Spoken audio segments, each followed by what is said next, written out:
Bonjour à toutes et à tous, j'espère que vous êtes toujours au top. Aujourd'hui, on attaque un sujet qui concerne tout le monde, la construction de bâtiments écologiques. Savez-vous que le bâtiment est le deuxième secteur d'émissions de CO2 derrière le transport? Donc, le secteur du bâtiment est très polluant pour la planète. Et bien sûr, il ne s'agit pas que de la construction, mais de tout le cycle de vie du bâtiment, sa construction, son exploitation, son entretien, jusqu'à sa destruction. Et avec l'augmentation de la population dans le monde, la demande de logement ne cessera de croître. Pour réduire l'empreinte carbone, il faut agir sur trois axes. Le premier axe consiste à améliorer l'efficacité énergétique du bâtiment, surtout du bâtiment existant où les pertes de chaleur sont importantes. Le deuxième axe consiste à construire de façon plus écologique et le troisième axe porte sur le recyclage des matériaux des bâtiments en fin de vie. J'ai décidé de commencer par comment faire pour construire plus écologique. On va voir quelques matériaux écologiques et quelques projets autour de ce sujet. Tip, tip, tip, tip, tip. J'ai les circuits qui crament. Et oui, Tokino, avec le réchauffement climatique, il fait de plus en plus chaud. La boge. La boge, c'est quoi ça? La boge, c'est un matériau composé de terre, de fibres naturelles et d'eau. Il s'agit d'une technique ancestrale de construction utilisée dans le nord-est de la France, la Normandie, la Bretagne et au sud de l'Angleterre. C'est une méthode qui continue d'être pratiquée par des artisans et des entreprises locales, surtout dans la réhabilitation d'anciens bâtiments. Un projet en cours financé avec les fonds européens appelé CoBoge souhaite proposer de nouveaux mélanges de boge, ou cob en anglais, et de nouveaux procédés de construction qui font partie des générations futures de maisons éco-énergétiques. Ce projet implique 6 partenaires, dont 3 du côté français et 3 du côté anglais, et parmi eux 3 établissements d'enseignement supérieur. L'Université de Plymouth, l'Université de Caen en Normandie et le ESTC Caen, École supérieure d'ingénieurs des travaux de la construction de Caen. Ils ont réalisé des tests avec différents types de sols argileux locaux autour de la Manche et 6 fibres agricoles, roseau, paille de chanvre, paille de blé, paille de lin, anas de lin et chènevotte. Toutes ces fibres sont des déchets de produits agricoles ou d'entretien d'espaces naturels. Je vous laisse voir la vidéo que vous pouvez trouver en cliquant ici afin de voir les premiers résultats de leur recherche. Ils proposent un mélange qui permettra à la fois de créer un mur porteur et qui respecte les normes actuelles françaises et anglaises en termes d'isolation thermique. Cette technique vise à réduire l'empreinte carbone par habitation en proposant un matériau économique fabriqué à base de matières premières locales et qui présente d'excellentes caractéristiques d'isolation thermique. Ce procédé permet de réduire les déchets et le transport des matières premières.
Quelle affaire elle est? Hein?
Une autre technique qui ressemble à la boche est le pisé. Un tiers du patrimoine bâti mondial et plus de 80% des constructions anciennes de la région Auvergne-Rhône-Alpes ont été construites en pisé. C'est une ancienne méthode en terre crue qui nécessite de la terre graveleuse et argileuse, un peu d'eau, des coffrages penchés et un matériel pour compresser.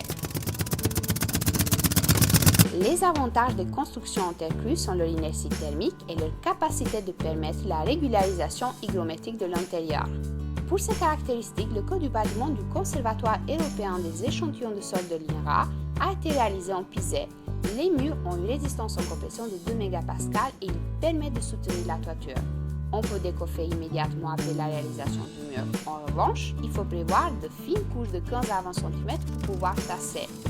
Pour en apprendre davantage sur la réalisation de ce bâtiment et sur les méthodes de construction en terre crue, je vous invite à voir les pages de Terra Terre à Macro dont les liens sont dans la description de cette vidéo.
Toujours sur le thème des constructions matériaux biosourcés, il est possible de réaliser des murs en paille qu'on recouvre ensuite d'enduit à base de terre. J'aimerais maintenant vous présenter le projet de Sara et Sani, deux Italiens qui ont créé Terra e Paglia, ce que signifie en français la terre et la paille. Ils sont artisans et formateurs dans le domaine des techniques de construction en terre et en paille. Passionnés par le biohabitat, ils partagent leur savoir-faire avec des workshops et des programmes Erasmus+, qui s'adressent aux jeunes de 18 à 30 ans. Petite ou grande infrastructure, on peut toujours entreprendre des actions positives et vivre de ses passions. Savez-vous que la construction bois n'est pas exclusivement réservée aux maisons individuelles? En France, il y a eu plusieurs projets où le bois a été utilisé comme matériau de construction. La plus haute construction bois française se trouve à Strasbourg. Sa structure est entièrement composée de matériaux biosourcés et ce bâtiment culmine à 38 mètres. Le bâtiment bois le plus haut au monde, baptisé Mjøstårnet, se trouve en Norvège. Et mon norvégien, il est nul, désolé. Et il mesure 85,4 mètres de haut. Depuis les années 2000, la construction en bois augmente considérablement sa part de marché.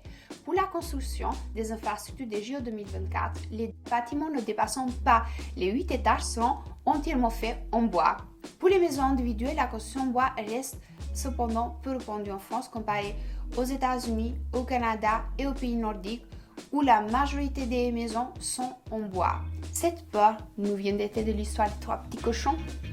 Le chanvre, un matériau biosourcé issu de l'industrie agricole, est mélangé avec des ions minéraux à base de chaux pour former le béton de chanvre. Ce procédé peut se faire soit par voie sèche, par exemple des blocs de chanvre utilisés comme parpaing, ou des murs préfabriqués à base de chanvre, soit par voie humide en utilisant la projection des banches dans lesquelles le chanvre sera tassé. Le chanvre est un matériau très écologique. C'est une ressource inépuisable car il repousse très facilement sans aucun traitement chimique. Le béton de chanvre a un faible impact environnemental. C'est un matériau qui respire comme la terre et un très bon isolant thermique avec une bonne résistance au feu. Il est aussi plus léger que les solutions traditionnelles, ce qui favorise sa mise en œuvre. Le futur siège social de Vinci, baptisé l'Archipel, est en construction dans le quartier d'Égroux à Nanterre. L'Archipel est le premier bâtiment commandé par Vinci qui sera construit avec un béton ultra bas carbone et avec des granulats recyclés pour ses éléments structurels.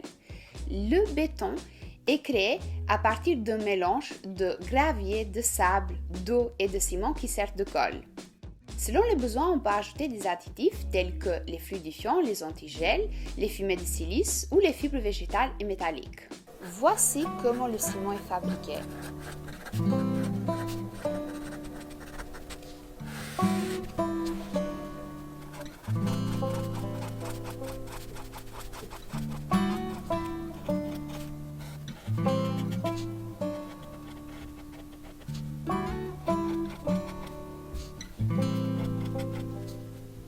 Le clinker est issu des roches calcaires cuites avec de l'argile à haute température, dans un four rotatif à 1450 degrés. Lors du processus, le calcaire réagit et produit du dioxyde de carbone. On estime que la production d'une tonne de clinker relâche environ 0,9 tonnes de CO2 dans l'atmosphère. Le ciment le plus courant, dit Portland, est composé à 95% de clinker et à 5% de gypse. Mais en remplaçant le clinker par des ajouts tels que les laitiers ou les cendres volantes, on obtient d'autres types de ciment plus écologiques. De plus, le ciment est la deuxième matière la plus consommée après l'eau dans le monde. Le ciment est un matériau très polluant de par son procédé de fabrication. Il est responsable de 5 à 7% d'émissions de CO2 dans le monde. Pour le béton ultra bas carbone, ou autrement appelé le béton vert, Vinci et son partenaire écossais ont décidé de remplacer le ciment Portland fait à 95% de clinker par des liants alternatifs dont 85% sont des laitiers de haut fourneau. L'utilisation de ces liants innovants permettra de réduire de plus de 60% les émissions de gaz à effet de serre par rapport à un béton traditionnel, tout en obtenant un béton solide et résistant. C'est quoi un laitier de haut fourneau? La fonte en fusion fait remonter une couche à la surface qu'on appelle laitier. Une tonne de fonte produit 300 kg de laitier et auparavant, il était stocké et pas valorisé. Ces réactions chimiques se produisent entre autres dans les hauts fourneaux du groupe sidérurgique ArcelorMittal, un producteur d'acier mondialement connu. Ce procédé s'intègre ainsi dans la démarche d'économie circulaire. De plus, les granulats sont des ressources inéquitablement reparties et ne sont pas inépuisables. On parle beaucoup de la pénurie de sable qui menace déjà les côtes du monde entier. Et si on utilisait des granulats recyclés aux alentours du site de construction? C'est une démarche qui existe déjà et des entreprises proposent des granulats qui proviennent du recyclage du béton des bâtiments déconstruits. Les granulats recyclés sont en réalité du béton concassé, c'est-à-dire de petits morceaux de matière composée de gravier, de ciment et de sable. L'utilisation de ces granulats est limitée à 30% selon la réglementation et à 20% selon les assureurs. Le problème réside dans le fait que les granulats concassés diminuent la qualité et la résistance du béton dans lequel ils sont utilisés. Il existe un phénomène naturel où le CO2 est réabsorbé par le ciment du béton qui se recarbonate. Ainsi, la matrice cimentaire devient calcaire. C'est comme si le processus de fabrication du ciment s'inversait. De ce fait, les constructions en béton deviennent des puits de carbone. Ce phénomène naturel de carbonatation du béton est très lent, de quelques millimètres d'épaisseur carbonée en 10 ans. Et heureusement, car sinon on aurait des problèmes de durabilité avec les structures en béton armé. En effet, avec la perte du ciment sur la surface de l'ouvrage, le ferraillage devient apparent et se corrode. Nous remarquons cela sur les vieux ponts en béton par exemple. Et puis est né en 2018 le programme national Fast Carb. Des chercheurs de l'IFSTAR et des acteurs de la filière ciment et béton participent ensemble dans ce projet. Ce programme planche sur un traitement de carbonatation accéléré de granulats de béton recyclés, mais ce n'est pour le moment pas encore économiquement viable. À gauche, vous voyez un granulat recyclé qui s'est carbonaté naturellement en surface et à droite, un granulat carbonaté dans sa totalité par un traitement qui accélère la carbonatation. L'indicateur violet montre les zones où la carbonatation n'a pas eu lieu. Cela permettrait de capter le dioxyde de carbone de l'atmosphère et d'améliorer la qualité des granulats et leur utilisation dans le béton. Le bilan global serait ainsi amélioré, que ce soit sur le plan des émissions CO2 ou sur celui des économies de ressources naturelles.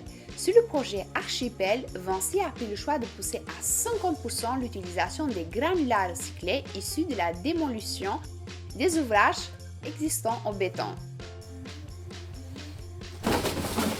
La vidéo se termine ici avec une démolition des fleurs, des oiseaux, des papillons. Désolé, il n'y avait pas de licorne. N'oubliez pas de vous abonner en cliquant ici et en appuyant sur la petite cloche.